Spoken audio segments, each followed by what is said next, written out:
Welcome to the Strength Coach Experience podcast. I'm your host, Joe Lego, and here we go.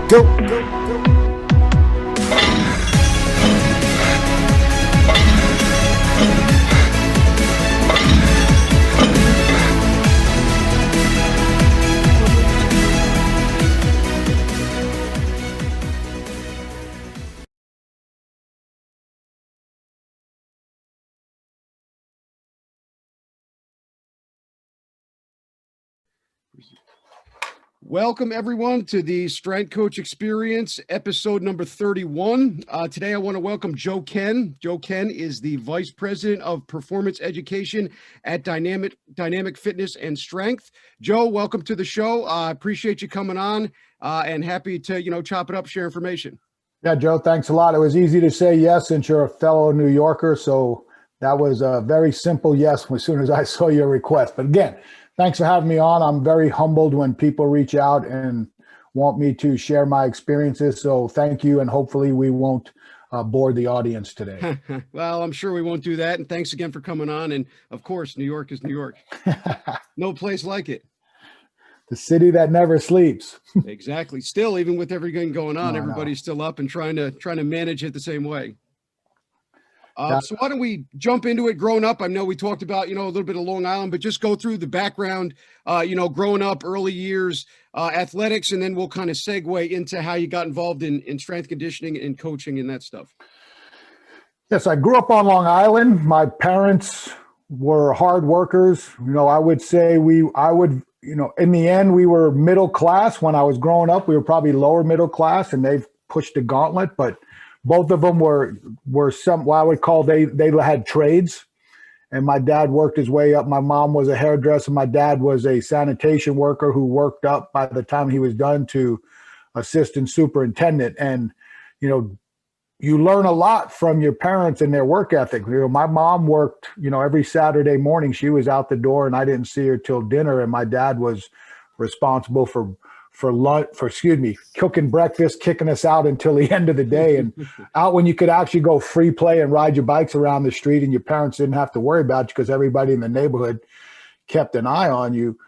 But I always say this because people in this generation don't understand some of it unless you live in certain areas of the country. But my dad was what I call a traditional sanitation worker. That's where you put a barrel on your shoulder and you walk 20 plus miles a day in and out of people's yards, picking up their rubbish and dumping them in a truck. So I actually did that for a summer while I was in college to experience that, because I understood how much my dad had put into me. I mean, my dad worked 3 jobs while I was in high school to give me what I needed to get out of Inwood. And that's not a negative. I love Inwood. It made me who I am. But I watched what he did and what he sacrificed for me. So my sacrifice was keep putting in the work so I could reward him as much as reward me by getting some type of scholarship and aid to move on. And I tell people this, I believe this 100%. My parents always told me, we'll do whatever we can to help you go to college. I said, look, if I don't get a scholarship, I'm going to work with Dad.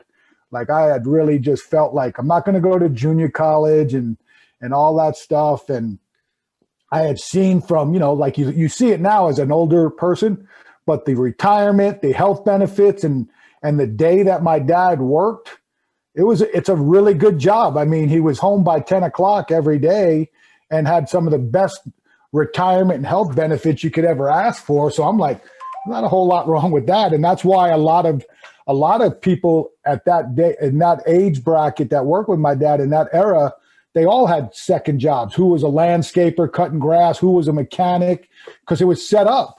That they were doing side hustles before we called it side hustles. And then my dad would work several nights a week. He was one of the top rated bouncers on Long Island and Far Rockaway. So a tough guy, to say the least. Was, he got his PhD in the streets, and he wanted to make sure I didn't, and neither did my mom. So I was fortunate enough to have some really good guidance and people there.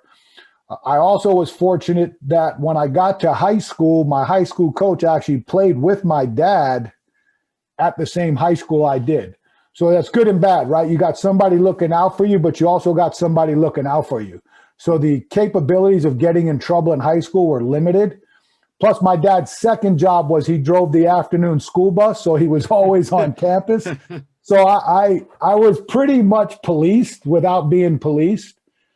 But I think like anything else, the inner drive that everybody has, what is that one quantum leap, right? Or what is that one epiphany that makes you figure out this is the direction that you want to go in? I'll be the first one to tell you, I played on my junior year of high school's football team, and even my senior year, I was nowhere near the most talented football player on the team, especially my junior year.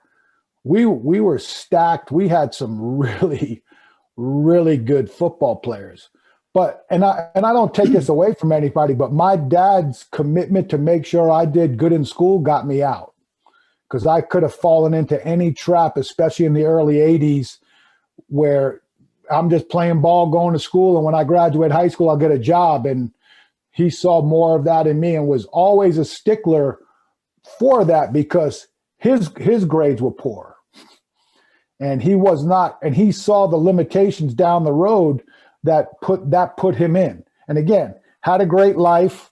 I don't think he regretted anything, because he was just like I am. I do it my way. If you don't like it, it is what it is, and I'll accept all bad and good as well as the positive. So a lot of things came from that.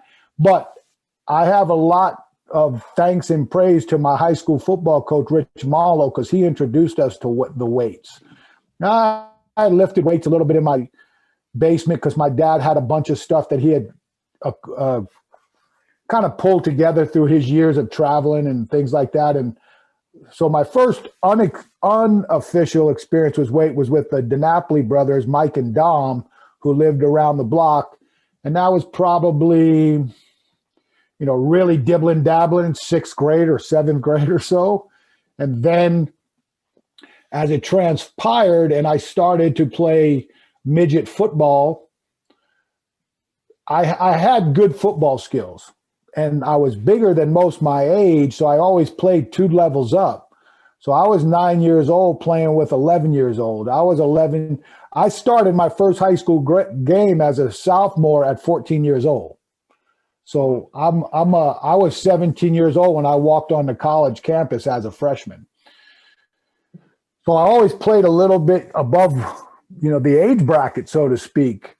But the biggest experiences that really showed me what work ethic could do outside of talent was when my dad knew earlier than I did that, okay, this kid might actually be something. And the fact that my dad was like 5'10" and my mom was like 5'5", and after my 9th grade year, I'm 6'2", I'm lucking out, because I'm not supposed to be 6'2" based off of those genetic heights for my mom and dad, for lack of a better term.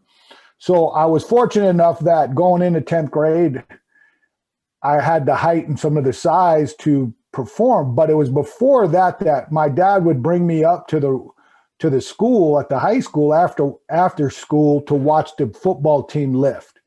And there was some just gigantic people at that time. You're 7th and 8th grader, right? You're going in there seeing seniors who are getting recruited for scholarships, and they're just intimidating to you. But I think he wanted me to see what it takes to play football at Lawrence High School first, and what it would take to do anything outside of that. And those are stories, and those are experiences that I can almost remember, like vividly. I can remember him taking me up to the weight room on a Saturday morning to watch a particular Lawrence athlete, Pete Antonelli, who wound up playing at Maryland, lift weights one-on-one with his dad in there and our football coach, Rich Marlowe. In those days, man, it was just so impressive, and it was just amazing how strong he was. I can tell you I wasn't as strong as Pete was when I left high school. I mean, this guy was just freakishly, naturally bigger than I was when he left high school. And then just going up there and just learning what it took. The fact that, one, you saw the fact that he was committed to doing something on a weekend when there was no other football player in there, told me it takes more than what they're asking you. And the fact that my high school coach was in there with him told me he cares about people and giving them an opportunity. So my high school coach went on and played football at Virginia Tech before he came back to start coaching. And so he had an understanding. We were probably one of the first schools on Long Island, I would almost say maybe even the country, who had a legitimate, organized, structured, you had to lift weights or you weren't playing varsity. And it was extremely hard to play varsity at my high school as a 10th grader, let alone start. So my freshman year, we were in the junior high, and we only got to play 4 games that year. And they asked a couple of us to come up and play JV. And we went up to the JV, and the 4 guys who, was it 4 or 5 of us who wind up going up there for a week's practice, we wind up all 4 starting and being the best, like 4 guys on the team. So it was almost a setup like, yeah, you'll be playing varsity next year. But then the question is, how much playing time are you going to get and how much you're going to start? Because unlike what I found out later with my oldest son, at some states, they have a quarter rule where you can play a certain amount of quarters JV and varsity in the same week. I think in Kentucky it was 7 quarters. You could play 4 quarters and 3 quarters or however you mix it up. So it was really interesting because when my son wound up playing high school football in Kentucky, he was a quarterback.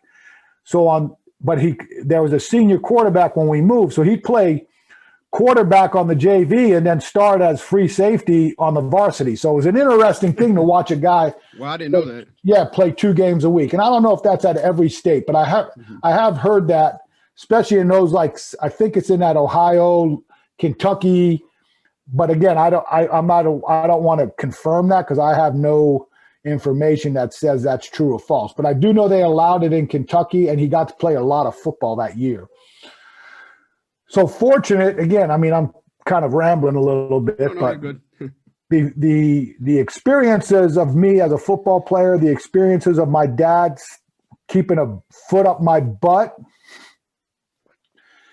to make sure academically I was sound, because that was the key, even for my dad. Like I said, that was the key negative factor with a lot of the athletes in my era of high school at Lawrence was terrific athletes, poor grades. And even some of them to a point where, and this is no disrespect to these guys, man, we just didn't know, and that's no disrespect to the coaches. But back in those days too, which they don't know, and it's funny that my son is a welder now and has learned a trade, but you still had trade programs in the high school and off-site trade programs where a lot of our guys who played football spent half the day at trade school learning a trade and then would come back in the afternoon for your basic math and English and show up at football practice. So there was a whole different demographic of learning that people are not exposed to today.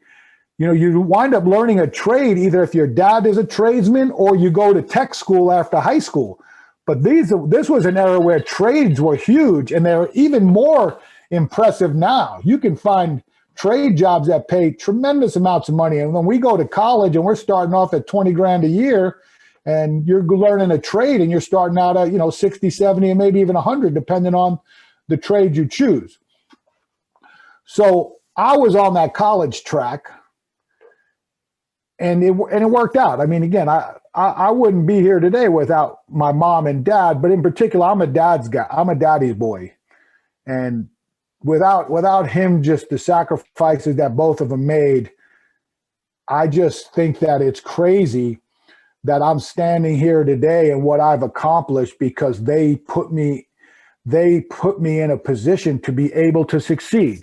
And then I was, whether I knew it or not, I was smart enough to listen to people. I would not be here today. And I tell us, my high school coach is one of the top men in my life. But the key to me really being here is, how did I get here? I had that. Hold on a second, man. This phone is blowing up, and I'm sorry. I got 2 minutes. I'm going to just shut it. I should have hit pause. Okay, we're good. Okay. So where were we at? So we were talking about how your high school coach is an important part. Yeah. So my high school part is one of my, my top dogs.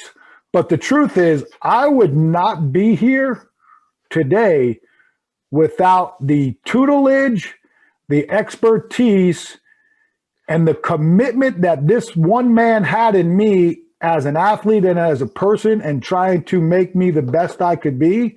And that's Mike Stamilli, my offensive line coach.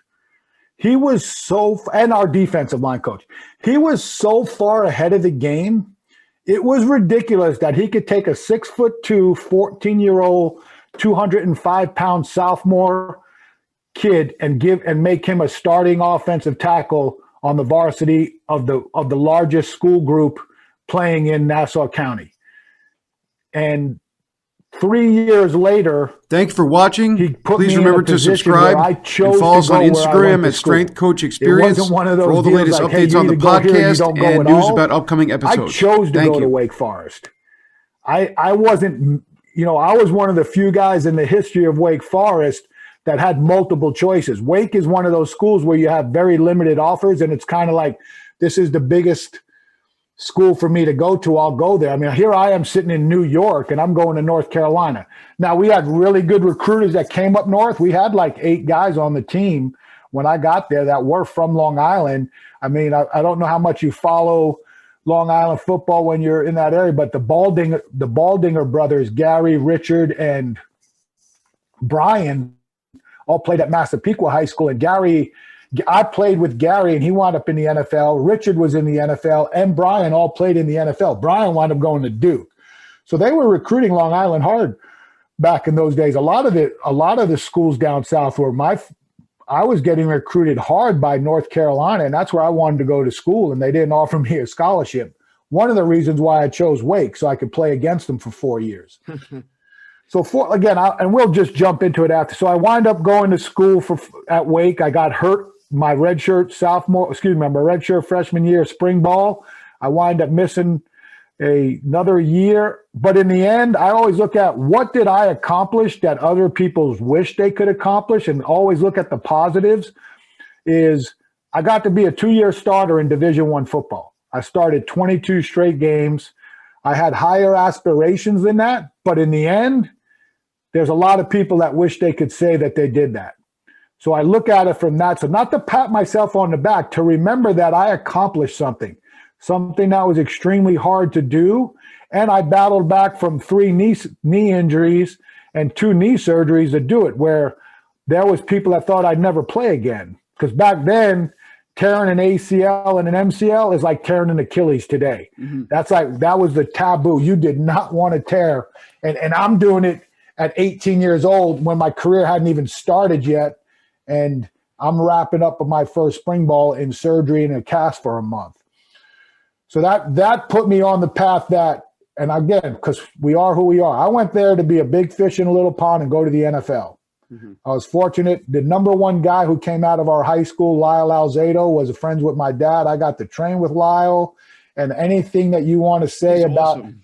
Yeah, you can say what you want about the alleged, and it's not alleged. He was on steroids, but I think he kind of overdid that's what killed him. Mm-hmm. Yeah. I think a lot of things to say. But here's what I'll tell you, and this is it. And I'm sure how he did it, I don't want to get into the whole drug game, had a lot to do with his rage. But my dad knew him when he was in high school. That guy's family upbringing created that rage. Yeah. So let's get that out here. And I learned a lot about work ethic watching that guy. No one worked harder than him. And this guy had already been in the NFL for close to 10 years when I first met him. He moved back to our area for the off seasons, and I got to train with him at Jack LaLanne with our old wrestling coach, Ralph Rayola. And it was a sight for a guy like me that needed to understand, like, here's a guy who made where you want to go, and he's working out. And I call it like this because I learned this in the NFL, watching some of the greatest guys to ever play, especially 2 that just retired as Panthers yesterday, Greg Olson and Thomas Davis. The great ones train like they're going to get cut. Mm-hmm. And that's why they last the way they do. And I think if you are a high school athlete, although a lot of teams don't cut, you should train like your coach is going to kick you off the team because you're not working hard enough and they're trying to find better. That'll go a lifetime. That has nothing to do with sports. That will give you qualities in life that you can take to any aspects and any area of where you're developing and how you live and how you work, that you will be a success if you go to with that type of mindset. Is going to work, somebody's going to beat you. Just like every year you go to college football, they're trying to out-recruit you. Every year there's a draft, they're trying to out-draft you. Free agency, they're signing dudes to beat somebody else out. So you got to think that like there's somebody they're trying to find behind you. And that's got to be a quality, especially for athletes. You have to have that mindset of, I have to outwork everybody regardless of talent. Because here's what I learned coaching team sports. You hear the saying, hard work beats talent if talent doesn't work hard. I think there's merit to that because I saw it. But here's the hardest issue to overcome is when talented teams work as hard as the untalented teams. Because then you know what you get? You get juggernauts. You get the Alabamas of this era. You get the Southern Cal Trojans of the era of the 2000s when I was at Arizona State, watching that dominance. You watch what Ohio State has done. These are extremely talented teams who put in the same quality of work that the developmental teams do. Yes. And when everything's even, you better hope they turn the ball over a lot to get a chance to be successful. Absolutely. I think, and the stuff you've been talking about, great story. And I think that upbringing, similar to you, I grew up in the same sort of thing. All my uncles, my dad, all construction workers, worked outside. And that work ethic was instilled, at a young age. It was just, you went out, you did your job and you did everything right. My mom was a nurse, and I think it's interesting to talk about, you don't really realize those things as you get older, though. You realize how much you were taught because of the foundation that your parents instilled into you, going through everything, especially when you play sports. It was, I'm going to play sports and I'm going to work harder than everybody else, but nobody sat you down and told you that. It was, you just watched your parents and learned. And also I'm very happy to say, I think I was the last generation that went outside all day. We didn't have cell phones. Yeah. We just ran down the street and there was groups of kids everywhere and nobody knew, where you were. You think about it today, if you walked outside without your phone, you start getting nervous, but back in the day, you would just leave a note on the counter and you'd be gone for, 10, 12, no food, nothing, just a bicycle. No, a lot of times they didn't want you to come home because they didn't have enough money to pay for lunch. I know, but like other things, like there's a lot of things you learn. Like my high school coach, I'll never forget, back in that day, it was a little bit different as far as, how you could get away with stuff. And I remember the first time I got introduced to a college coach. It was from the University of Virginia, and I handled myself like a putz. I didn't look the guy in the eye. I wasn't prepared for the handshake. Although my dad had, these were things that were instilled in me, but maybe I was intimidated, right? Mm-hmm. That a college coach wants to talk to me, going as a junior. I think I was a junior at the time. And I got an awakening from my high school coach. And a lot of the things he was saying were right, and I knew better, but sometimes, here's what I've learned too, and this is what's great about having a high school coach that you love and admire and can look up to, or any coach for that example, that you could, is as much as you're going to listen to your parents, when someone else tells you the same thing, you generally respond more to that person than you do your parents. Mm-hmm. And I think that was what kind of occurred on that. And I will tell you this, from that day on, I held myself in the most professional manner talking to college recruiters from that day on, that I prided myself in. I studied like questions to ask them, not to stoop them, to let them know like, hey, I'm doing my homework too. Mm-hmm. You're doing your homework on me, and I'm doing my homework on what I need to ask to make the best decisions for my next 5 years of my life and my personal and sports related growth. Absolutely. Those are cool things. And again, fortunate that it all worked out for me, that I got a scholarship and I was able to choose to go where I wanted to go, because that makes life a lot easier, right? When you only have one choice, and you have to pretty much take that choice. Sometimes it doesn't work out, and I saw that with my oldest son. It was a very good experience for all of us, and for me to realize again how thankful I should be for my parents and my coaches for putting me in a position to have choices. Because when you're limited in your choices, as most people know, it's a much harder decision than you think. Yeah, absolutely. And I always say, man, life is a curveball game, right? I played some baseball, and you said you worked for several years with the Mets, and you all know, everybody wants to know, can a guy hit a curve, right? Yep. And in the end of the day, man, life is hitting a curve. Yeah, because it constantly changes. You deal with, I think the best thing to do is all the stuff you're talking about, all that stuff nonchalantly kind of gets you ready for what's going to happen, even though it's not 100% this is what's going to happen, or these are what you're going to go through. Putting yourself through those things with weight room, or challenging yourself at an early age, having those people in your life that tell you like it is and try to teach you things. I think the best thing you can do, and you've been talking about it, is making sure that whether you're a coach or a parent, getting your athletes or your children prepared for what they're going to face. You can't tell them exactly what's going to happen, but we can put them through certain things or give them certain challenges that are kind of similar to what's going to happen. And I think it's very important. You say you want to set yourself up for as many choices as you can, because that way you can really weigh your odds out and find out what's best for you. If you have a limited number of choices, none of them might be what's best. But then we have to play the game of, well, this is okay, this one's not really good, and I hate this one. And then you're kind of going in there with a mindset. I think you talk about the perception. I talked about this on another episode, where everything that happens to you can be positive or negative based on your perception. And even if something goes wrong, if you take that as a positive, you can definitely turn that into something and kind of remember the experiences. But you can also take good things and turn them into a negative. And then, you can also roll that in. So I think that perception of the events in your life is very important as well. Well, I think here's one thing that ties into exactly what you said. Let's just remember this. Attitude is a choice. You choose to make certain assumptions on things. If you say something that somebody doesn't like, that's on them. Yeah. You know what I'm saying? They made the choice. Well, that's BS or that. That's fine. I'm just expressing myself. And if you don't like it, I'm cool with that, right? Because you're not going to please everybody. But in the end, if someone doesn't care for you, that's on them. I mean, because for everybody who doesn't care for you, there's probably 15 to 20 that think you're all right. So always stay true to yourself, and remember, even in yourselves, like, hey, I don't like that guy. Well, why? Well, he's just this, and that. Well, I think he's kind of cool. Great.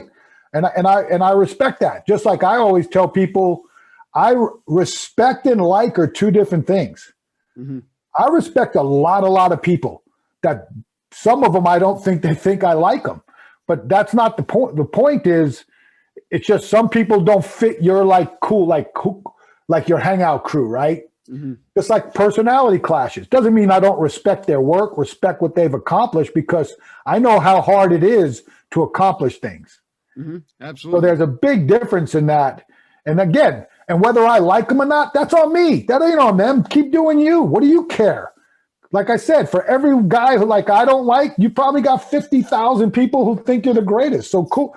What are you worried about that for? I mean, I tried. The older I've gotten into meditation and things like that. I need to pick it back up. But what I've really learned, and I've tried to relay this to our athletes, is stress the positives of what you've accomplished versus the negatives.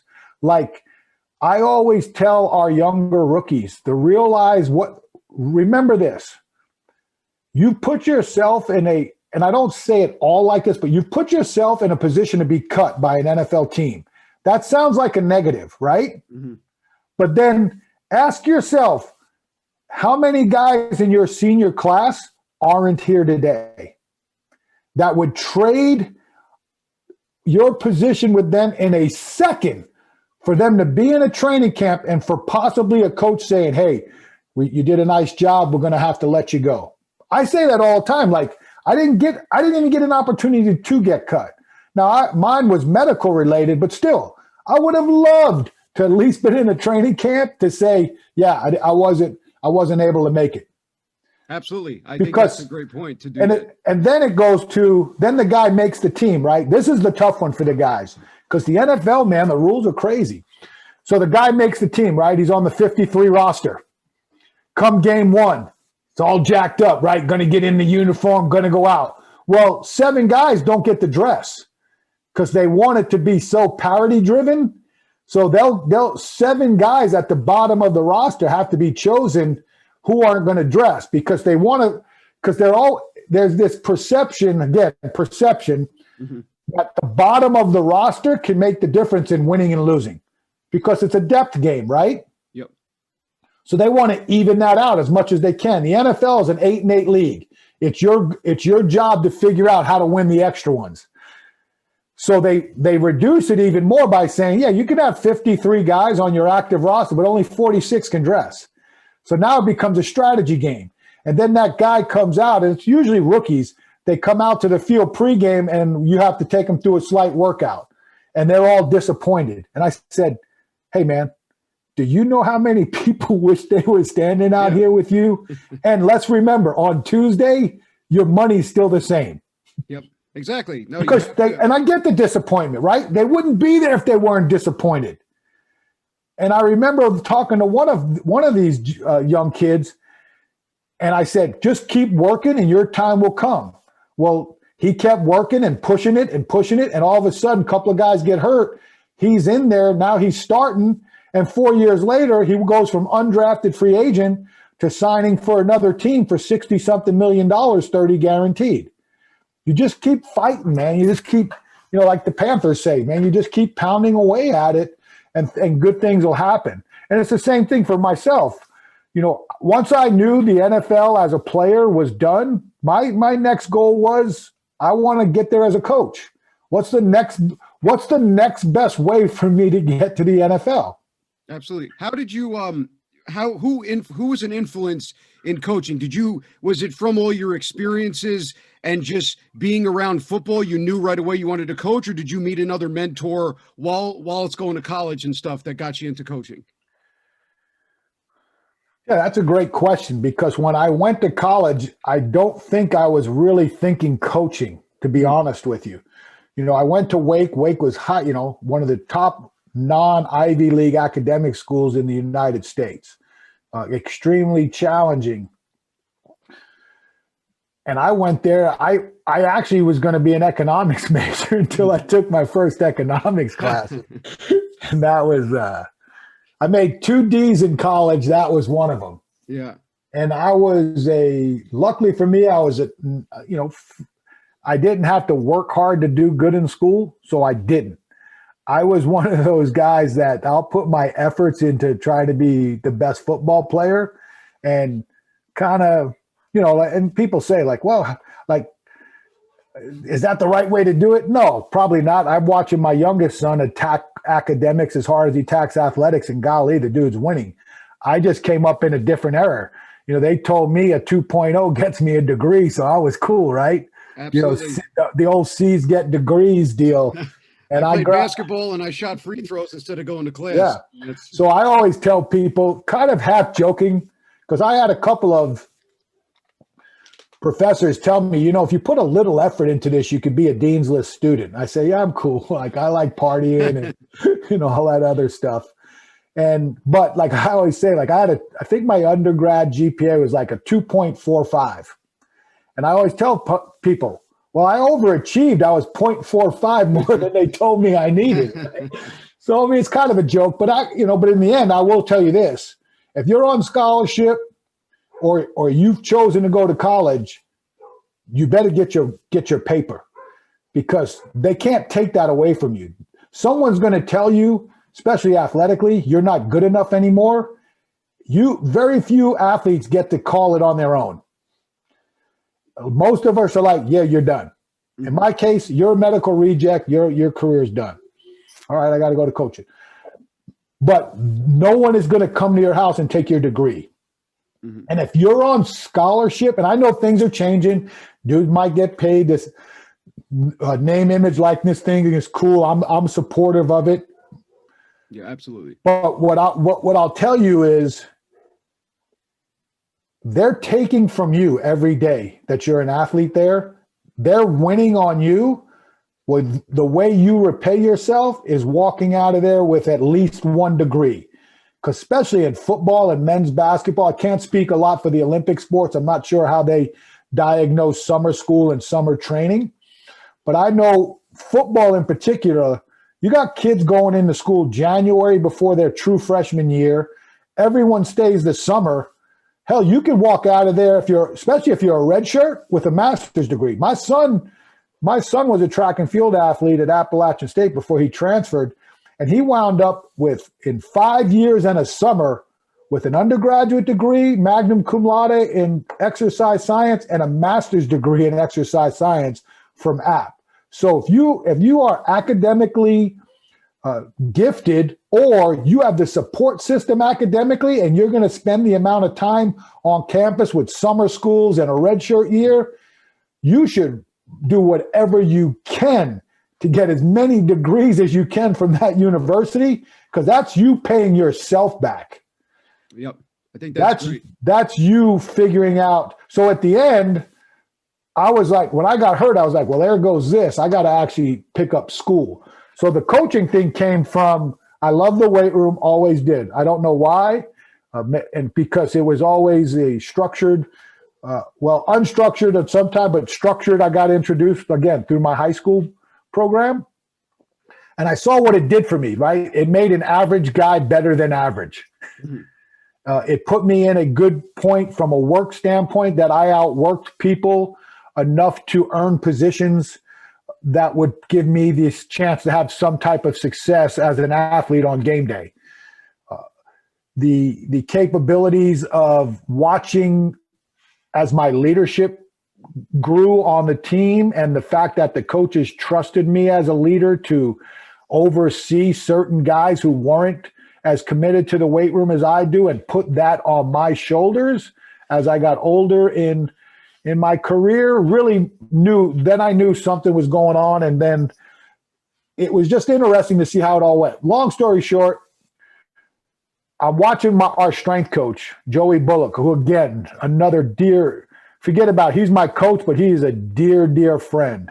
Like he is, I talk to him almost all the time through either whether it's stupid stuff on social media, or just call and chop it up, because he was there for me when I didn't play a game of football. I played 5 games of college football my first 3 years because of injuries.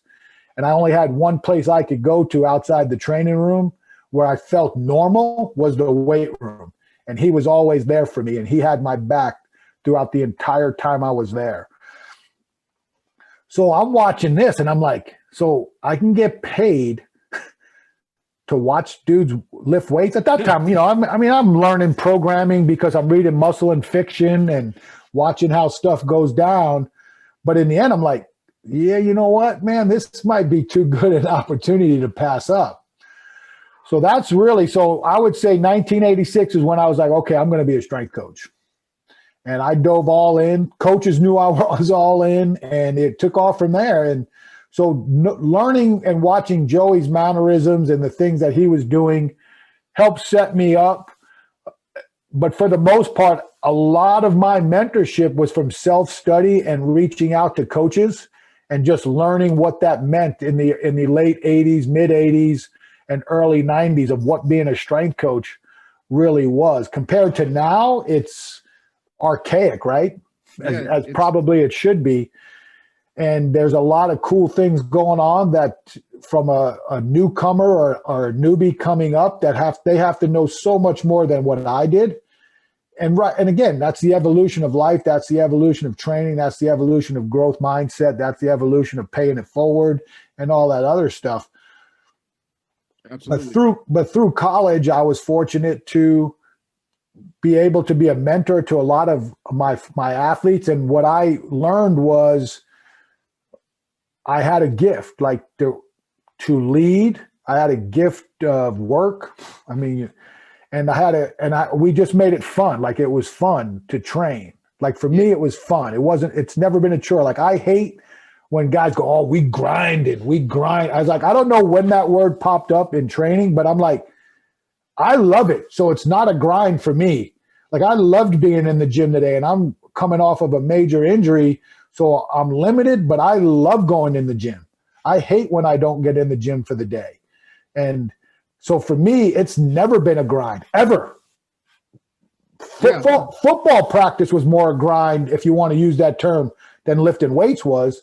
And a lot of times with athletes, it's the opposite, because a lot of times it's hard to educate the athlete on the value of training outside the sport. I think that always needs to be understood when you're a strength and conditioning coach for a sporting athlete. It's never going to be the primary focus, because the primary focus is the sport of choice. So you have to learn about investment. You got to learn about their mindset and how much value they put into it. And then you've got to work and find ways to, Jedi mind trick them that there's value to this, regardless of how much input you think it has in your specific capabilities as a sporting athlete. Yeah, I think it's an important point, because when we bring the athletes in there, if they look at it as a grind, that's just more stress on the brain and the mindset. It's supposed to be a place where we can accomplish goals, get better, but our mind shouldn't be as overstressed as it's going to be in practice and in games. And I think you're right. Very interesting bringing up the grind mindset. It shouldn't be a grind. It shouldn't be, oh my God, we went in there at 6 a.m. and it was all terrible. It should be a place where you want to go in there to get better and understand. And I think it's very important you brought up the understanding, right? Getting your athletes to understand what we're doing, right? And word choice is a big deal too. We've talked about perception and we talked about grinding. If we perceive that as, oh my God, this is terrible, you have to get up at 5 o'clock in the morning and lift weights, which I hate, we're already going to have a bad day. But now, if we go in there and say, oh, we're going to get better now, and this isn't a grind and this isn't supposed to make me hate this, right? It's going to make me better on the field. Now we take that perception and we change. And I think it's just like I said, with the grinding word, using vocabulary is a big deal, because we can flip over some of the stuff that we talked about. I just want to go back a little bit through high school and through college. What are some things that you did back then that they don't use today? Was it a lot of powerlifting and cleans? You talked about like the structure of high school. What are some of the predominant things you used? Well, I think, and again, this is everybody knew what they knew. Mm-hmm. I'll be honest with you, and I think it's kind of what limited me on certain things athletically, was because I was a bigger kid, and because of what people's perceptions again were when it came to training, I got thrown into a weight room and started lifting weights and never knew if, and couldn't do a chin up. I'm saying, could I have even done a body weight lunge correctly, or certain things from that relative strength that always impressed me. That's why I'm always impressed, as much as people have their opinions on it, of watching some of the things that professional CrossFit athletes can do. And like how some of the kids that I grew up with school were able to just, climb a rope during the old presidential physical fitness challenges, where you would be able to get patches. Everybody, you see one kid go up there and do, 5 or 6 chin-ups, and you couldn't even do a 10-second ISO chin-up hold and hang because you had no relative strength. And then watching kids climb a rope and you had no shot. And so there's a lot of things that I think we missed the boat on. No reasoning. There's no one to blame. It was just the way training was. Where I think now, and something that I've led a charge on in high school and colleges, is developing a structured introductory plan that spends a lot of time on movement and body weight capabilities. I call it internal resistance versus external resistance. If we can learn how to do things with who we are, I think we wind up winning when we put things in our hands or on our back and move externally. And if you really look at it from the overall standpoint of when you're dealing with athletes in a sporting sense and a team sense like I have, you look at those athletes who are generally pound for pound, the strongest athletes you coach are generally, and I'm talking about like squat, bench, clean, whatever you want to use as a weight room measurable, generally they're also the ones who are more capable with relative body weight stuff. They generally can do the most quality chins. They actually could do a rope pull. They're good at glute ham raises. They're good at some form of pistol squat. They're very good in single leg motions and capabilities like that. So I think that that's something that I wasn't recognized, because, you know, we did most of our stuff was traditional bench, squat, deadlift, or so a lot of stuff was bilateral capabilities just to build general strength. And as the profession has unfolded, we've learned that there's a lot more to it to training athletes than utilizing a sport to train a sport. And that was one of the things that helped me develop my plan of programming for athletes, was dissecting the fact that you can't train a sporting athlete as a power lifter. You can't train him as an Olympic lifter. You can't train him as a bodybuilder. But because those sports inherently use the weight room as their practice field, and now we're trying to use the weight room as a subsidiary of getting you better for your sport, obviously we have to draw from those sports. Mm-hmm. So now you have to dissect what principles of training and what movements are needed to help with athletic-based strength training. So there's a whole different perception of how to train, and then this organization, we can, you know, that the X's and O's is for another time. So the evaluation process going through was we did a lot of the typical powerlifting stuff, but we also were introduced at my high school. I didn't know it was called high intensity training at the time. I just knew it as some of the Penn State principles, where all our auxiliary work was like one set to failure. Mm-hmm. So our lat pull downs, our triceps and stuff like that. So it was a real cool combination of things that my high school coach put together, that as I got older and learned, I was like, damn, he had mixed and matched almost concurrent training before we knew what concurrent sequencing was, or training different modalities within the same workout or the same week. So we were ahead of the game, and we won a lot of games. While my high school, I think, has the most wins as a high school football team in Long Island history. Yeah, no, it sounds like, I mean, just from you're describing it, it seems like even the systems now, some a little bit of West Side, if you will, sprinkled in. Yeah. One main lift, and then everything else is after that is an auxiliary lift to get you better at your, not only the lift you just did, but the sport, but you're not only focused on those three things. I mean, similar to you, I graduated high school in 2006, but that's what we did too. We did squat, bench, and clean, and that's all we did. And, you know, we used to run a mile and then come in and do the stuff on the weight room. So even then, you know, in the last probably 10, 15 years, things have grown so much, because I did the same thing. We had a weight room look like somebody's garage, and our football team won the state championship. So every sport, because I played basketball in college, every sport, that's what we did. And you talk about the grind. I'll be honest, everybody out there listening, I hated it, because we did 3 lifts and that's all we did. And I didn't get any better. I saw no changes. Yeah. I just felt like garbage, because like you said, nobody taught those auxiliary lifts. And I think one of the things that you brought up earlier that kind of kept up what before the science took off is guys that are good at those lifts are athletic and they have the genetics to do all the other things. But people would say, oh, well, he squats 400 pounds. That's why he moves efficiently bilaterally or unilaterally, when in essence, it's the other way around. He can squat 400 pounds because capabilities are different. Yep. Exactly. And again, that's what I'm saying. So there's nothing wrong with utilizing bilateral movements as part of the general strength buildup, but there's so many other capabilities that have to be utilized, and then that's just exposure and experience. We could talk about a lot of things that have come full circle and what's been introduced and what's been, you bring in what's useful, you throw out what's useless, kind of a pawn off of Bruce Lee saying.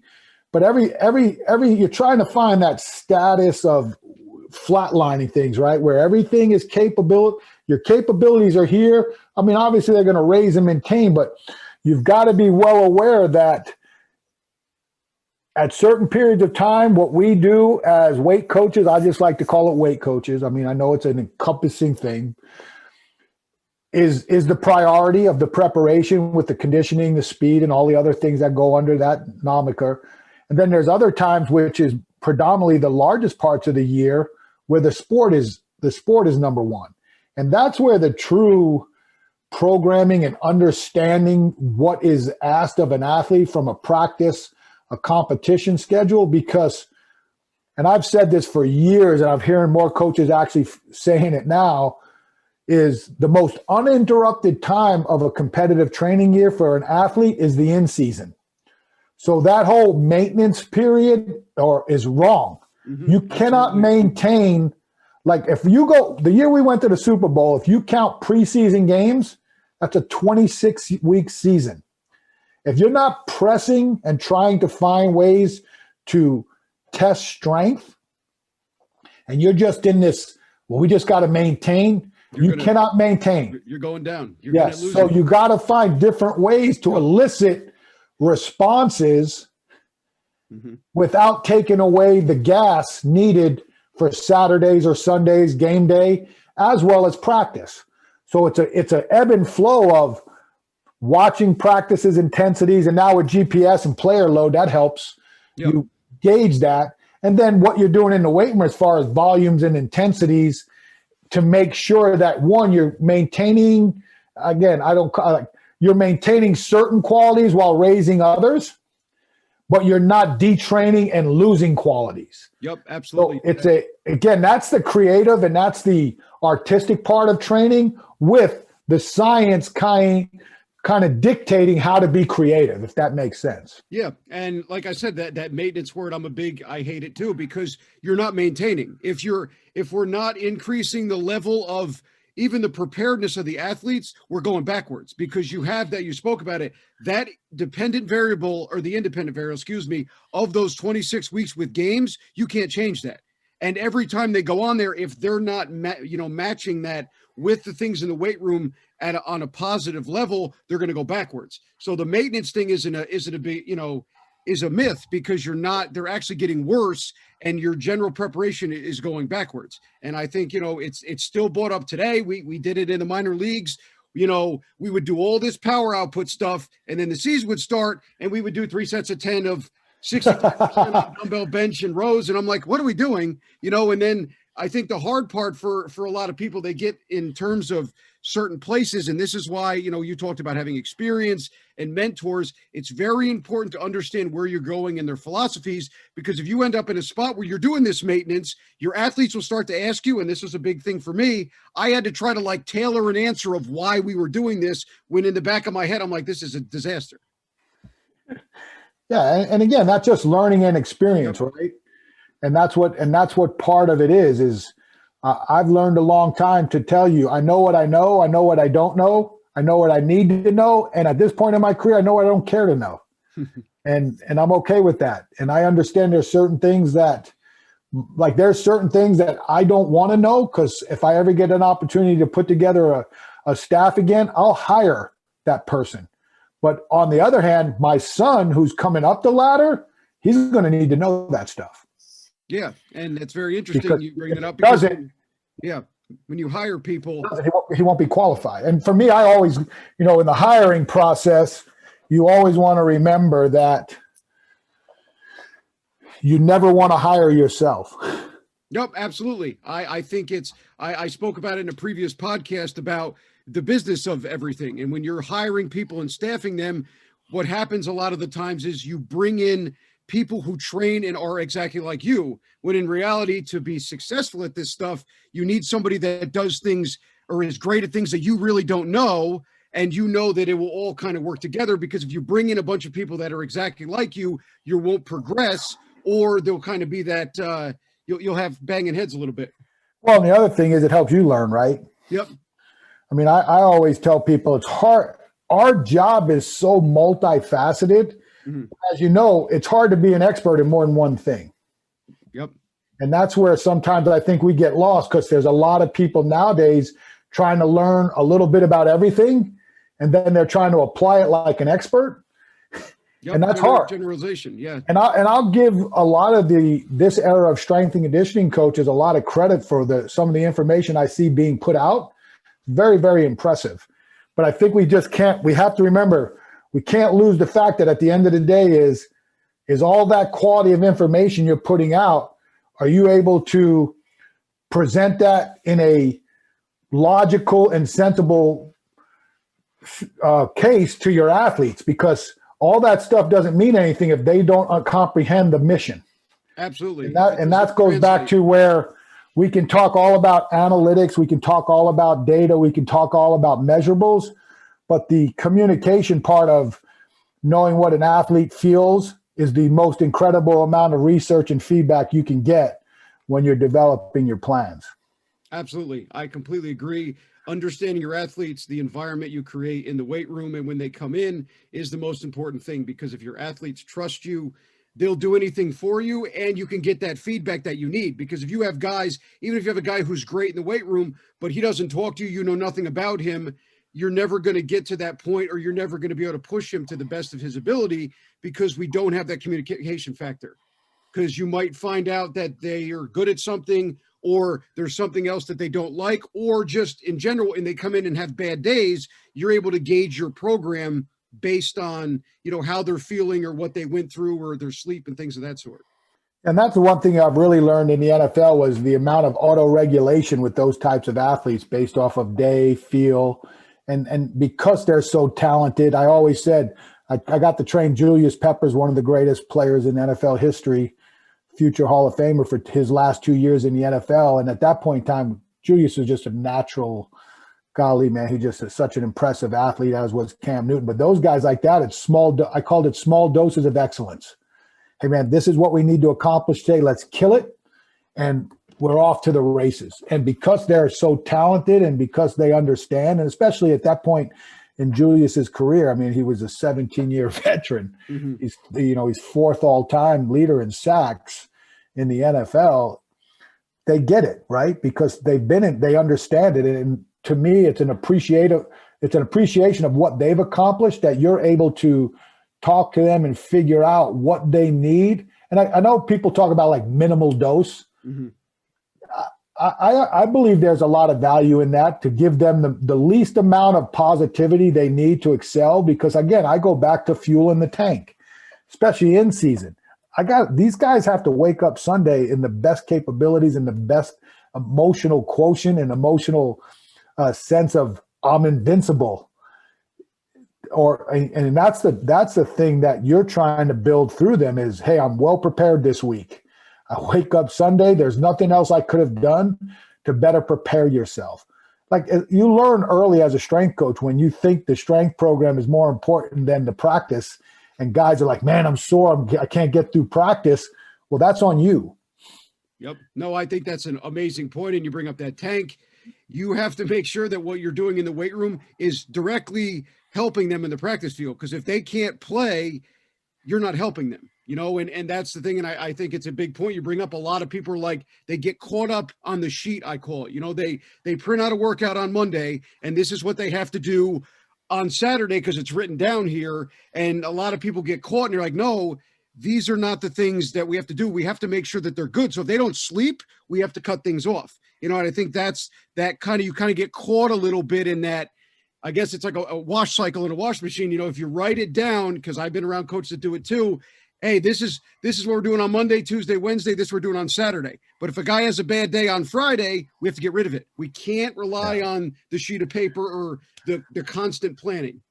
Well, when I can't remember what year it was. I know it was either late in my Utah tenure or early at Arizona State, and it might have been Arizona State. My two assistants at the time, Mark Uyama and Cheyenne Petrie, we called it OTS, off the script. And I'd always tell them, okay, we're going to go out there today and I'm going to blow the whistle and we're going to go OTS. I don't know what we're going to do yet. Just follow my lead. And then Uy would go, what are we doing today? And I'd go OTS. And he said, okay, I'll FTL. It's like we were hashtagging stuff before we even knew what the hell that meant. But yeah, I mean, you have to again, throw a curve. Once in a while, you got to throw a change up. And as you get older and you understand the dynamics of relationships and as your eyes, again, this day and age, there's a lot of monikers you can use to test readiness and awareness. But in the end, a lot of it is just asking. Mm-hmm. Hey, and when you build that level of trust, generally the guys know the one good thing about the strength coaches, I don't control your money and I don't control your playing time. Yep. So you can be a little bit more free with me or with us as people in those positions. And you can be, hey, coach, man, I just don't have it today. Because they're never going to tell their position coach going to practice, man, I just don't have it today. Absolutely not. Or the trainers. Yeah, I mean, it's just, they're not going to do it. But for me, because then, okay, well, then go out there, do the best you can in practice. We'll figure it out when you get in. Mm-hmm. Absolutely. And that's where you got to be again. You got to be a professional and you got to make a decision that's in the best interest of the athlete, which in retrospect is in the best interest of the team. Because if a guy doesn't have it and you still ask him to do more, that's going to affect Sunday. That's going to affect Saturday. And depending on what type of sport you are, if you're in baseball or in the basketball with multiple games a week, one small mistake by you from a volume, intensity, or training standpoint, and that he's an everyday player, that could make him have a terrible 3-game stand. Yeah, no And worry. then now the guy's in a funk, which turns into a 15-game slump. All because you didn't want to adjust some volumes of intensity because the guy had a bad deal. Absolutely. Yeah, we have to constantly change those volume and intensities, and we bring up the analytics. I think it's great now that they can do that. I just want to go back to, so when you were in college and in the NFL, what are some of the techniques and like philosophies that you use just in general when you were training with the guys? And how, I guess the second part too, how did that change going from college to the NFL? Because I know you said about, giving them the least amount of work to make sure that they're at the highest level. Yeah, so obviously in the college you're developing, right? Mm-hmm. So there's going to be there is a premium on. I shouldn't say I'll say that in my program there was a premium on 1 rep maxes. It was just something that was a indicator to us: is the programming successful? Are we doing things right? And then it helped us evaluate how to build programs for individual improvement areas in some cases, and in position groups, like to set some position group norms. Like the big question in most team sports is how strong's enough, right? Where everybody goes, you can't be strong enough. But there is some non-truth to that, because there's different ways to be strong. Mm-hmm. Like if an athlete, say an offensive lineman, if he can squat 2 times body weight, and most guys now are 300 plus, does squatting 2.1 times body weight going to make him any better? Probably not. But what you'll find is their single leg strength might be not comparable to their bilateral strength. So now, okay, their bilateral strength is exceeding their single leg strength. Let's continue to figure out, let's pull back the overall weekly volumes of bilateral work, but continue to do it, and then increase the volumes in single leg modalities, whether it be a rear foot elevated squat or what I call an in-place movement or split squat, to a vertical movement pattern, pseudo single leg step up, or a horizontal pattern lunge, or a body weight pistol squat variation, to find ways to enhance strength in other ways. That's one thing I learned as I got older, where I was in that moniker, you never could be strong enough.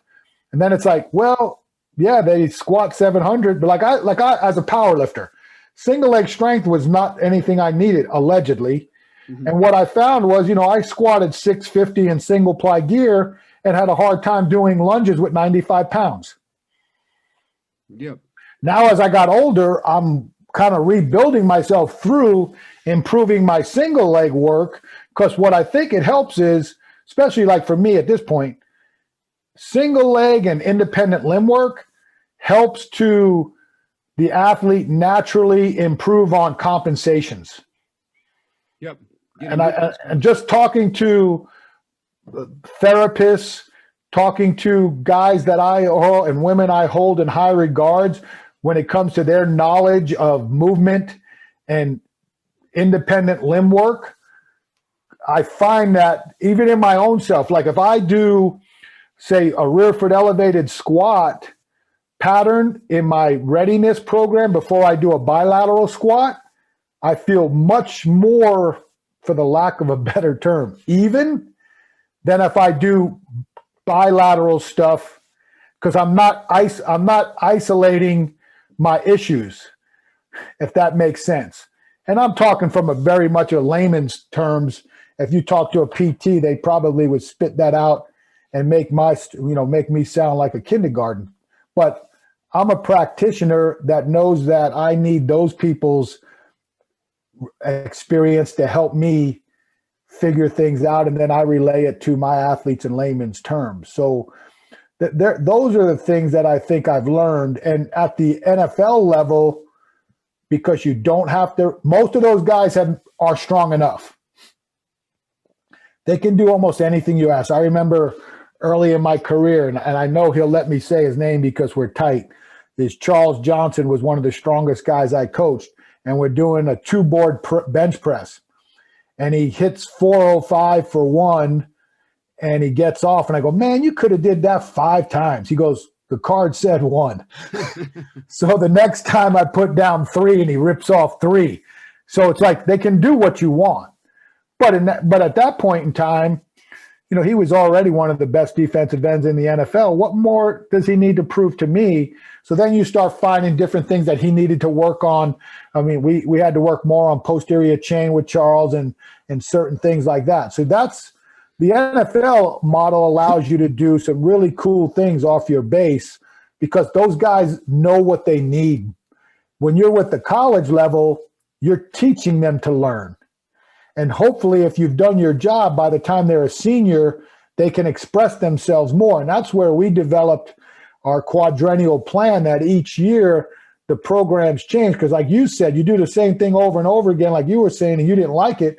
Well, you hit stagnation. And that's where you find out there's a reason why athletes teeter off on those types of programs, and their progress decreases and or stops and gets stagnant because the adaptability is over. So constant variability and changing throughout several weeks of a program help the athlete to respond to new adaptations. And that's what we were looking at over what I considered a quadrennial plan. I looked at like I looked at it like an Olympic athlete, because most of the athletes I would coach in high school and in college would be in 4-year blocks. So I looked at it like, okay, quadrennial plan. Really, at the end of the day, your senior year is your money year. Mm-hmm. So that's what I wanted to expose them. And this took a lot of time. I mean, I learned a lot and made a lot of mistakes in programming, introducing certain techniques too early in an athlete's career, and they weren't prepared, like chains and bands and dynamic effort, before they really understood what training meant, would be one of them. I jumped the gun on that. I was one of the very first guys to implement West Side stuff because of my powerlifting background in the mid-90s when I was at Boise State. We were doing chains already and dynamic effort work. But I learned over time, like, okay, you're try to build your toolbox and go from a general practitioner to a craftsman. So you're starting out with, a generic hammer from wherever, right? Mm-hmm. And then by the time you're 4 years later and you're a craftsman, you know what hammer to buy. Exactly. Like, you need this hammer to be legit. Mm-hmm. So it's the same thing with training. You start off year 1 in block 0, and you gradually bring up to a point where now you're prepared and you will be able to bring more capabilities and more transferable work from the weight room, hopefully, to your athletic endeavors, because you will be able to comprehend and understand what the intent of certain things are. Absolutely. And you take it from your experience and you're able to gauge those athletes. I think that's awesome. You did a quad because your freshmen aren't going to lift like your seniors, right? You want to bring them along slowly, because as your body develops, you're able to push them a little bit more. Joe, just for everybody out there listening, I mean, I'm a big fan of Louis. Can you just go through a little bit of dynamic effort, overspeed eccentrics and stuff, just so that everybody kind of understands the base of that and what the purpose of those type of training is? Yeah, so I will tell you this. I'm a big believer in reading between the lines. So I take what's out there and then I see how it's applicable to us. I never really did overspeed eccentrics with our guys on dynamic work because I didn't think that they were prepared or could understand what that meant. So we always did basically a fairly controlled eccentric with a maximal concentric acceleration intent. It was just I felt like that was the best way to train non-professional lifters. Just like I train them, there's one way. I never explained to them because I till to this day have a hard time with the relaxing the hip flexors on box squats. Yeah. We never talked about that because if I was having a hard time figuring out and I trained West Side for my last phases of a competitive power lifter, how are kids some of them who didn't even want to lift weights going to figure it out? Yeah. That end range relaxation is very dangerous. But what you look at is it again, and I'll relate this to what we talked about using the complexities of the three major strength sport disciplines of powerlifting, weightlifting, and bodybuilding. What you find, what Louis exposed to was the dynamic effort method, the maximal effort method, and the repetitive effort method, which was from Zatsiorsky's, I think it's the Science and Practice of Training. Yep. And once those terms were exposed to me, those kind of replaced explosive strength, absolute strength, and hypertrophy. Because when you look at what you're asking the athlete to accomplish in those three things, those were the strength components that you learned from traditional Tuta Bompa, Mike Stone, and Steve Fleck. But I like the terms better, so I went with those terms. And what Louis really did was, and this helped me really transpire my take on implementing Olympic lifts for a specific reason, and separating certain lifts based off of what their components were thought to be. But I'll start with the dynamic effort method. What dynamic effort method really introduced to me, and again, all credit goes to Louis Simmons exposing this to me. And if I wasn't a competitive powerlifter reading Powerlifting USA, I wouldn't have been at the forefront of West Side in athletics. That to me taught me what the true motion of specific loads, specific percentages, and what intent meant. Mm-hmm. That was the first time that intent became a big word in my vocabulary of training. And what we learned is if you have the specific amount of load correctly, the percent is correct, time is correct, and your intent is to move something fast, any exercise can be done explosively. But now a good colleague of mine and a very smart strength coach in his own right, Todd Hammer, brought this up when it comes to Olympic lifts. He said the difference between Olympic lifting and dynamic effort lifting is in dynamic effort lifting, the intent is to be explosive. Mm-hmm. But in Olympic lifting, you have to be explosive. Oh, I like that. So, and that's a paraphrase quote, but I use his quote all the time when it comes to why I implement variations of Olympic lifts in a athletic-based training program. But the dynamic effort method that Louis introduced through Zatsiorsky really taught me about intent. And that changed the whole game for me because my planning from a cyclical standpoint was based off of a rotation of heavy, moderate, light, the traditional heavy, moderate, light phase. And light was like a recovery day, right? But now with dynamic effort, I was able to take the emphasis of light and make that dynamic effort. So now that light day had a specific intent. Not only is the load light, but now we have the intent of we need to move it fast. Yeah, and we're still maintaining that. We're not losing a week, if you will. Right. So that's how I utilize the dynamic effort. Maximal effort speaks for itself. As guys get older, there's more rotation of maximal effort movements. what I learned through experience was because my guys and my athletes aren't professionals, they can't change exercises in a week. They need time to adapt. So it took me, again, this was trial and error, learn, make mistakes, move on. And we were doing a 5-3-1 model before a lot of people.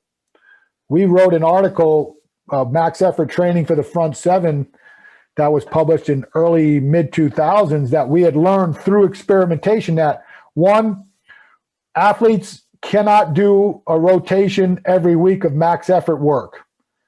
They're not capable, and they're not experienced enough to go from one variation of movement to another. So we went from rotating every 1 week to every 2. So we went to, okay, we'll introduce a movement. We'll do 3s to get them rolling, and then we'll go to 1s. And then what I needed was, well, my guys still need some type of volume, some type of volume capabilities. And that's where it went to, okay, week 1, we did a max 5 RM. Week 2, we did a max 3 RM. Week 3, we did a max 1 RM, and then we changed the cycle. And that's how we created a max effort rotation for our upper block guys. And remember, like you said, a freshman shouldn't train like a senior, but like we were talking about, the growth and the evolution of what we're doing. But that's how it was always done. I mean, we were one of the first programs to implement that kind of programming, and that was in the 2003, 2004. Up until then, the primarily thing was guy came in and you lifted weights. Mm-hmm. And that program, lineman lifted with lineman, whether you were a freshman or a senior. And again, that wasn't that it was wrong. You're just building a profession, or you're learning through the trials and errors of others, and you're trying to push the gauntlet to learn and figure out how to benefit the athletes first and foremost. At the end of the day, program design and implementing whatever tools you're trying to implement shouldn't be about you showing other people how much stuff you can do. At the end, are you benefiting the athletes? Are your athletes truly benefiting from all the things you're introducing? Like I really have, not to take away from this, but I have I want to say an issue, but I guess it's an issue with high school coaches introducing so many what I would call advanced programming and absolutely implement agree with you. Yep. Because here's what happens. It's like the toolbox and its growth, right? We just said, if I train everybody the same, somebody falls. But if I'm introducing all these different components at an early age, then their adaptability is at an earlier age. And their overall growth and development from a general physical fitness standpoint is going to get stagnant before others. Yep. It's the same thing like when you're watching adolescence, nothing matters till puberty. Until everybody catches up, that 10-year-old who hit puberty before the other 10-year-olds and dominate sports, by the time they're in high school, generally what happens? The other kids have caught up, and some of them have surpassed. It's the same thing with, the kid who's got the X on his helmet because he weighs too much and he can only play on the line in Pop Warner football. And then 6 years later, the guy's a dominant, running back and/or linebacker tearing up the league because puberty hit. He lost some fat. His athleticism caught up to the rest of them. And now he's not the kid standing around with the X on his helmet. He's the one everybody else is watching.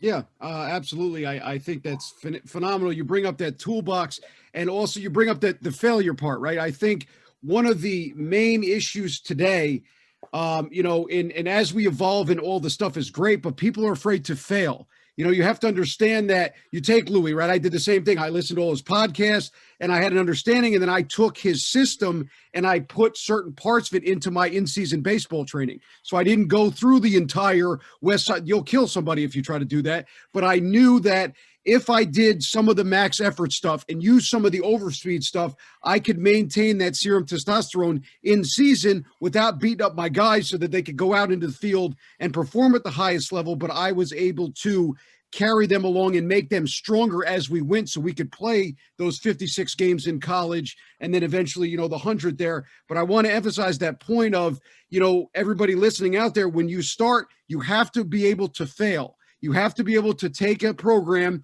and you have to implement it. And you don't want to hurt the athletes, but you have to be willing to see what happens. Because a lot of times I think people, they want one cookie cutter end all be all program. And then they want to master that, right? We talked about that problem, that negative surrounding mastery. They want to master the program and then they want to use that as their one thing. And that's the only thing that they're going to want to use, and then they don't change, and who suffers? The athletes. And then just to touch on what you talk about in high school, I think that's a great point. People read books. There's so much information out there. They want to introduce all this insane stuff to kids that are 15. And then what happens is A, they're not ready, or B, they don't allow enough time within certain phases. Or by the time you get a kid in college, he hates certain exercises because the coaches has beat him out of them from 8th grade on.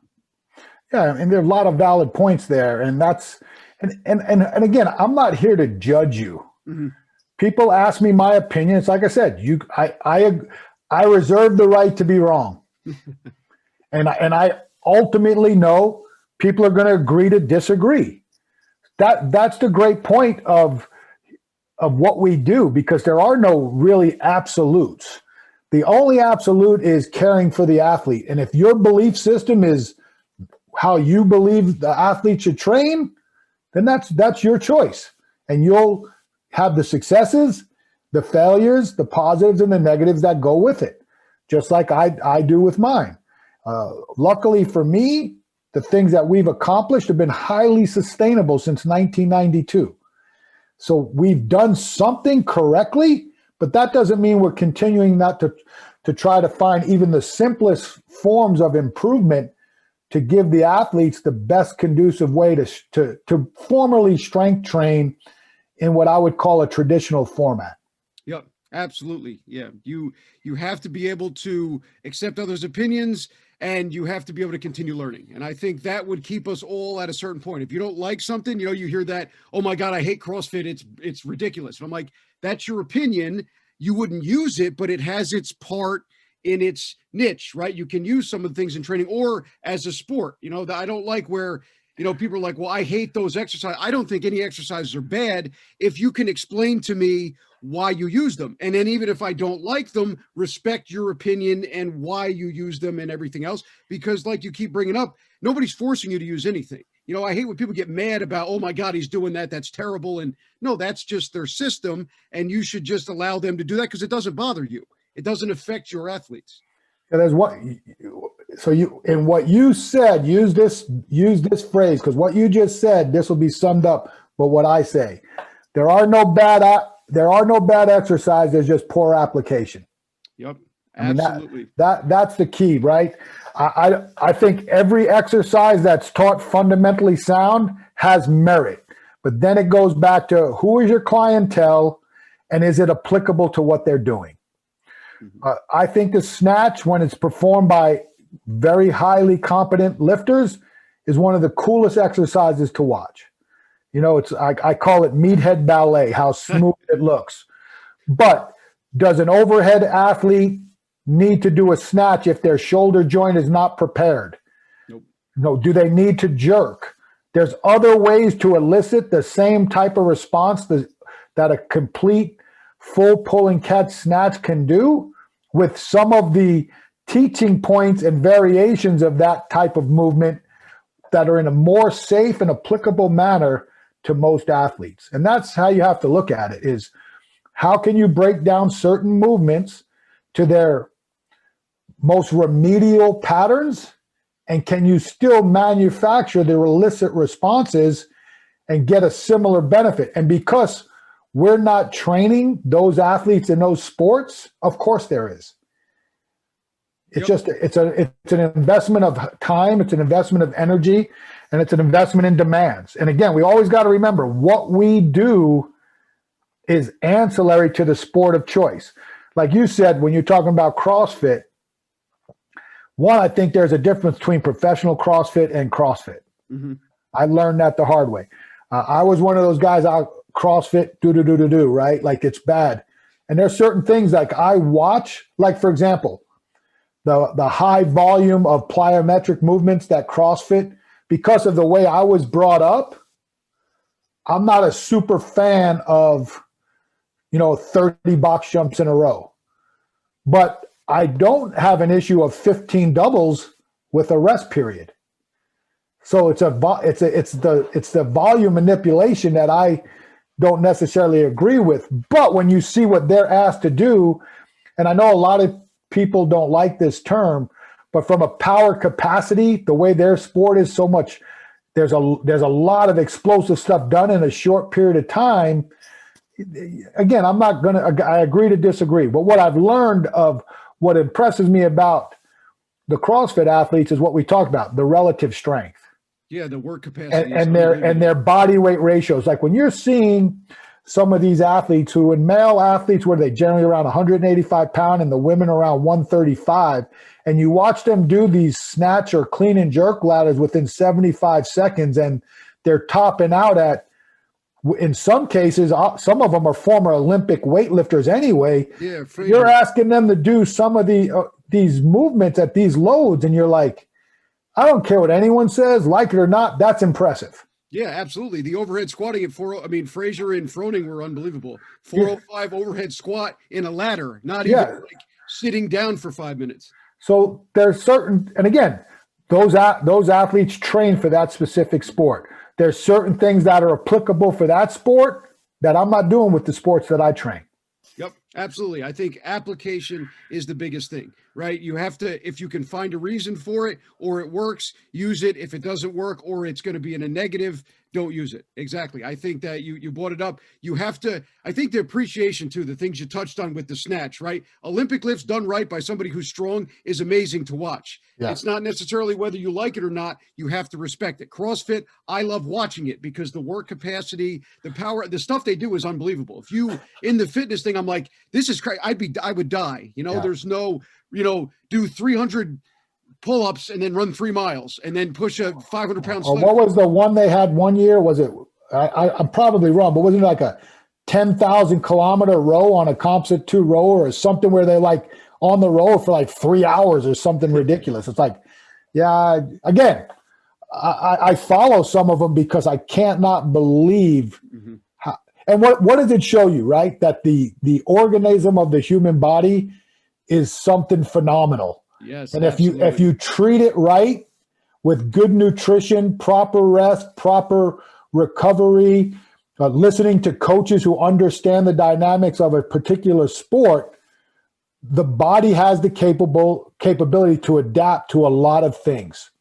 And that's what I think CrossFit has really opened my eyes to, is the adaptability, how well a body can adapt to certain modes of training if it's instilled properly. The issue is when the average person walks into one of those gyms and they're expecting the people there are expecting them to mimic what we watch at the games, and that's where the issue is. There's very unique professionals that can do what's asked of them to do versus some of the lay people who come in there because, oh, this is cool. I don't want to be on a treadmill for 2 hours. I can go do this 30-minute workout, but you're not physically prepared to do that workout. Yeah, and then that led to the early cases of rhabdo. And I'm sure you remember when CrossFit came out, they were giving out rhabdo clown T-shirts. The clown T-shirt. Yeah, like it was something to be like it was almost like an award. That'll kill you.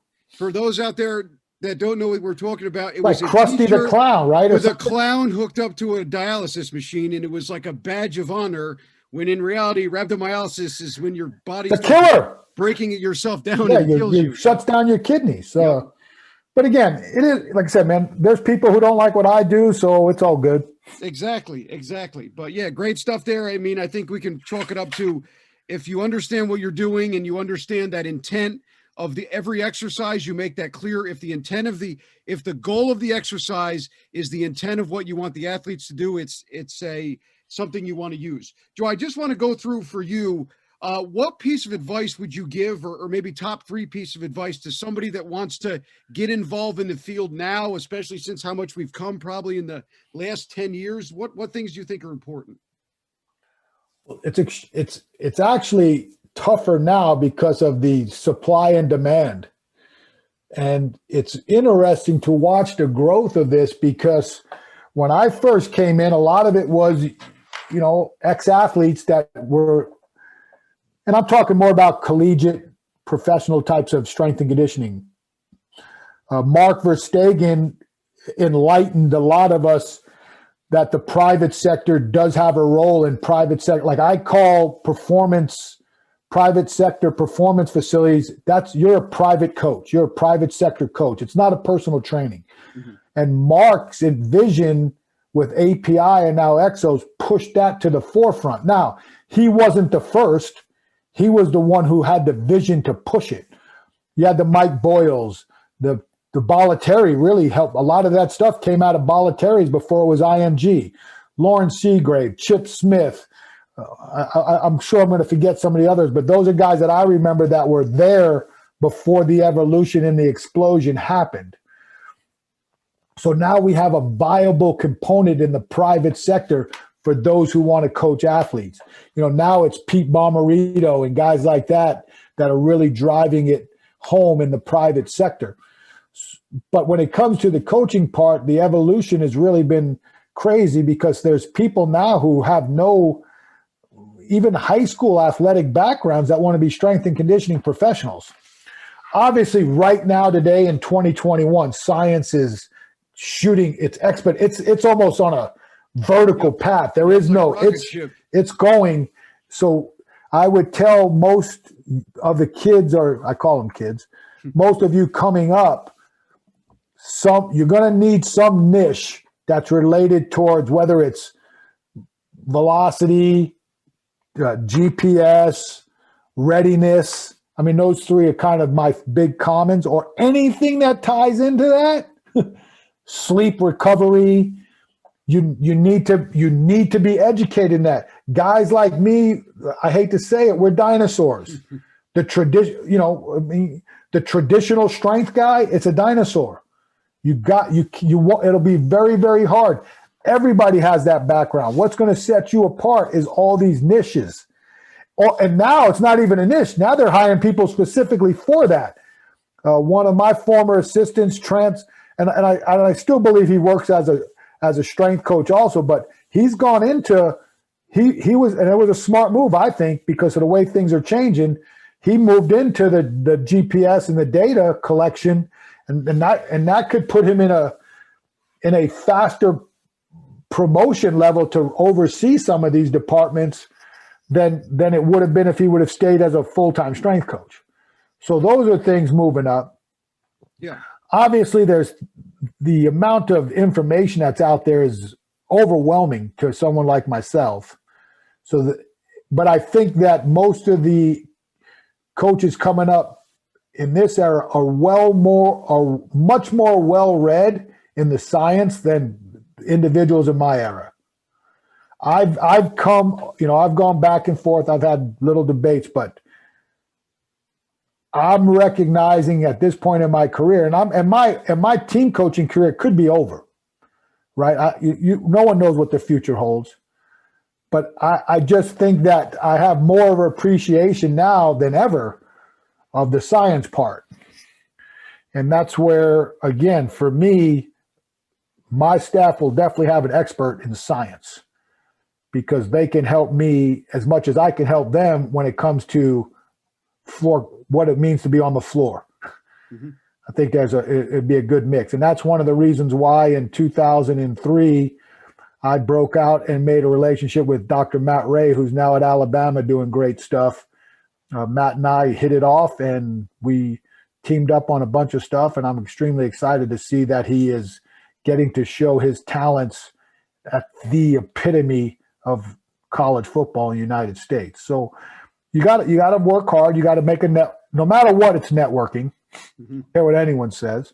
How do you establish a network? In this day of social media, reaching out. I'll also say in this day in social media, you jump on bandwagons of people even myself included, I would tell you, don't just jump on something. Oh, that's Joe Kenn. He's this, that. Peel back the layers of who I am and find out why my opinion could matter versus those people who want to tell you how to do something.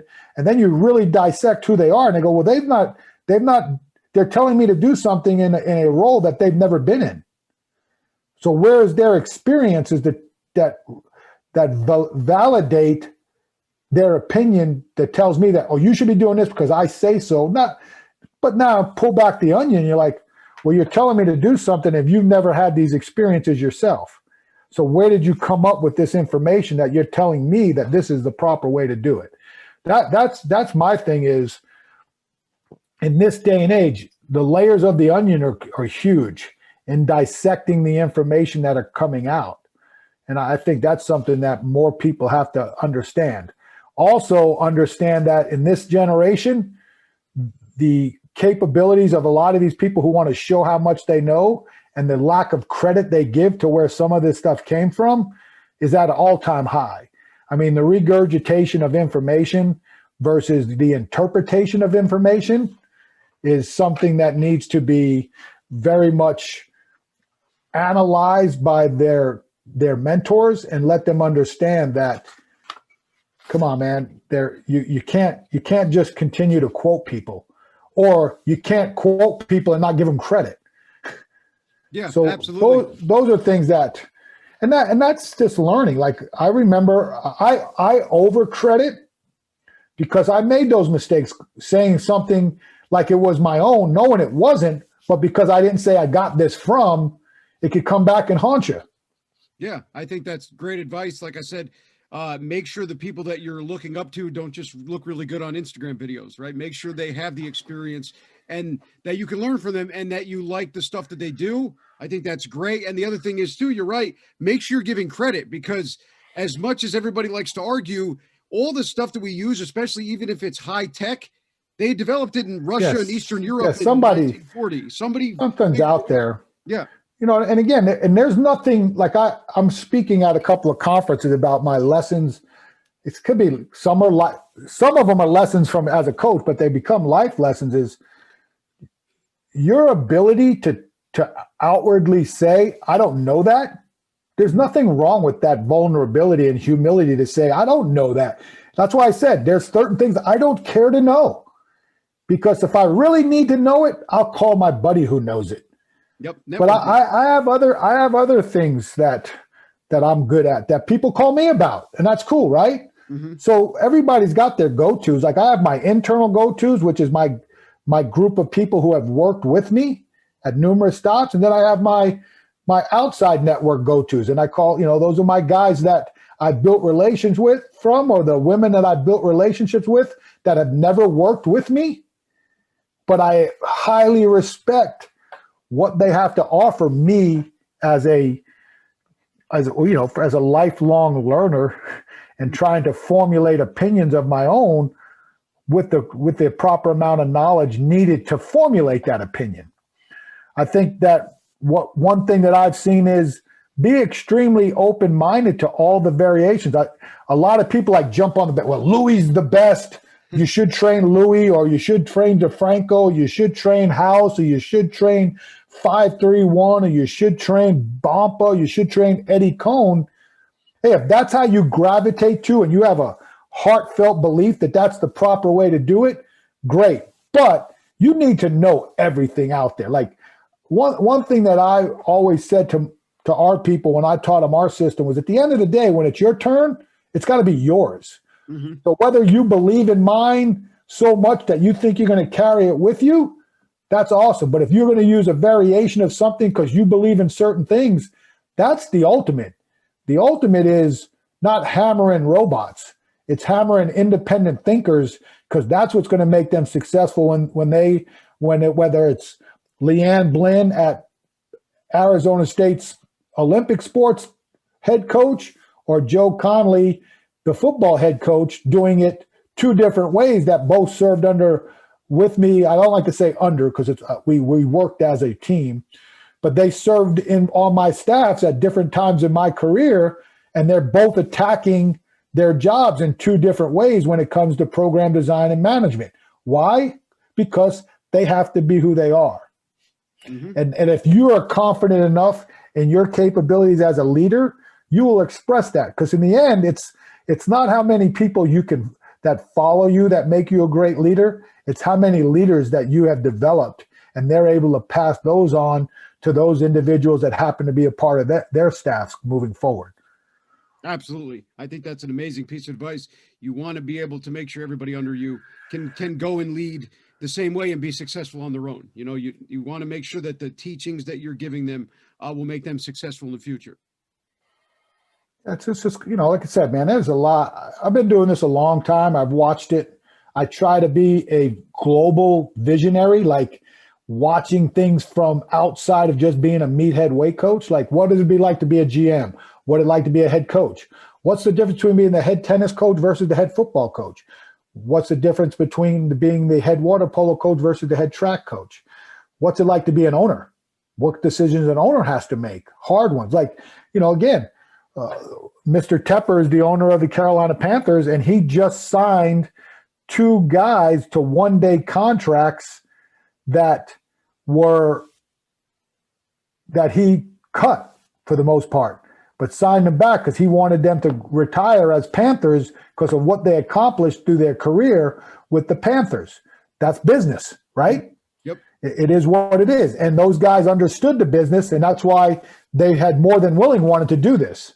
And it was a tremendous ceremony, and I'm sure there's others that, because of the way the business is, that will be invited back at certain times if they left under different circumstances than some others. So it's just, like I said, man, there's a lot of things you learn. There's a lot of things you watch, but those are hard decisions, right? You cut two of the greatest players in the history of the team, and then you're welcoming them back for a one-day contract so they can retire as a Panther. It's interesting how that works out, and it's just things that you learn outside, and that's one thing that I've always said is I'm not afraid to say the things that people don't want to talk about when it comes to the profession of strength and conditioning. We're at a very much a crossroads in professional sports, and there's a lot of things that are moving in directions that are tough for the strength and conditioning coach. I think we've lost our voice on a lot of things, and you know, I won't go too much more in depth because I don't have a formulated paragraph or something I want to say, and I don't want to say something that might slip up. But I think you know that being in baseball for 4 years, we're losing our voice in professional sports. Yep. Things are moving in a different direction, and the opinions being formulated, we are becoming, we're dropping down the ladder, I believe. And that's something that is tough to see when you've spent 30 years, when you've spent 30 of your 32 years in a team sport setting. It's tough to see when you think that you have value and you give a lot back. The good thing about it is organizationally, I should say this, not the good thing. The positive is organizationally, I see that deteriorating, but the relationships with the athletes never will. They know who you are and what you've been able to help them with.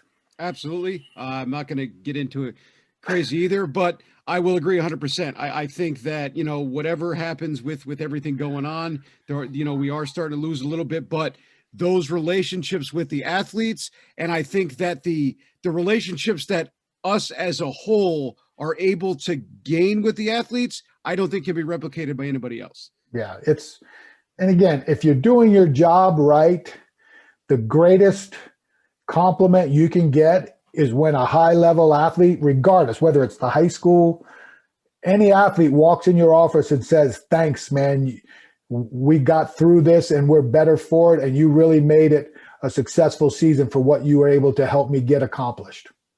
Absolutely. Best thing in the world. That's the key, right? Mm-hmm. Has nothing to do with you. It has nothing to do with, it's you working together, hand in hand, group by group, team by team.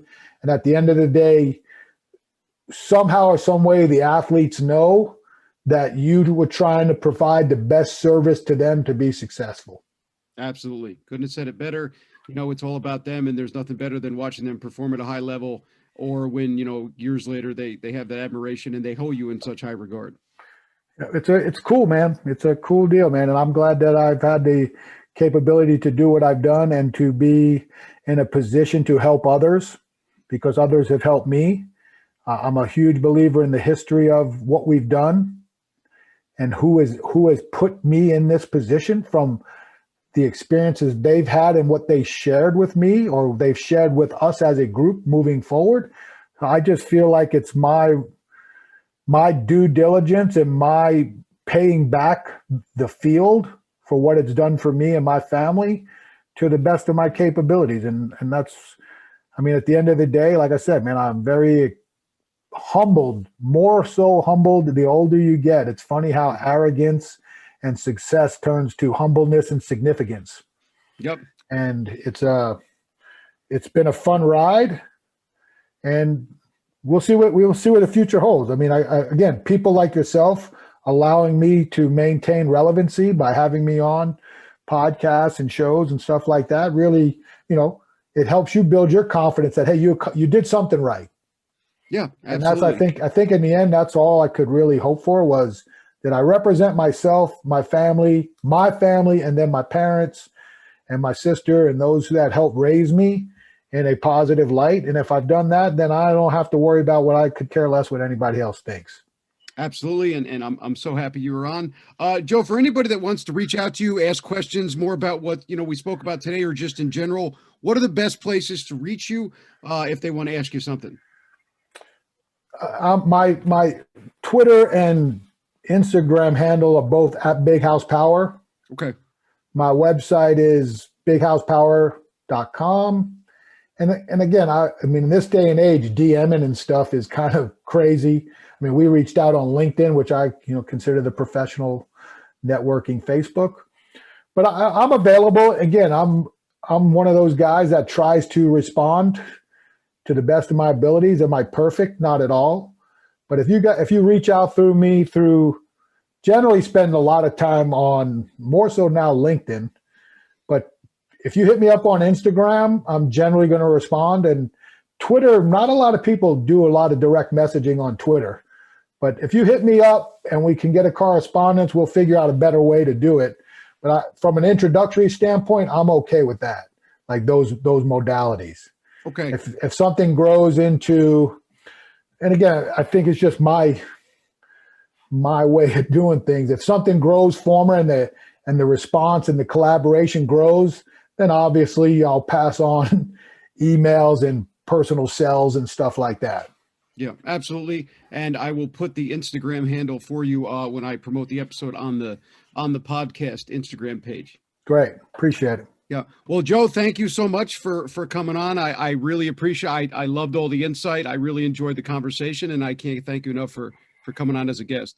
No problem, Joe. And again, thank you, man. And the strength, what is it? Strength Coach Experience? Yep. Strength Coach Experience. I get them all mixed up, man. I like the title. So thank you. I appreciate you having me on, and I hope you have continued success with your podcast and continue to fight the good fight, my friend. And like I said, man, New Yorkers now. Exactly. Be gone with it. Thank you for watching. Please subscribe and remember to follow us on Instagram at Strength Coach Experience for all the latest updates on the podcast, as well as updates on upcoming episodes. Thank you.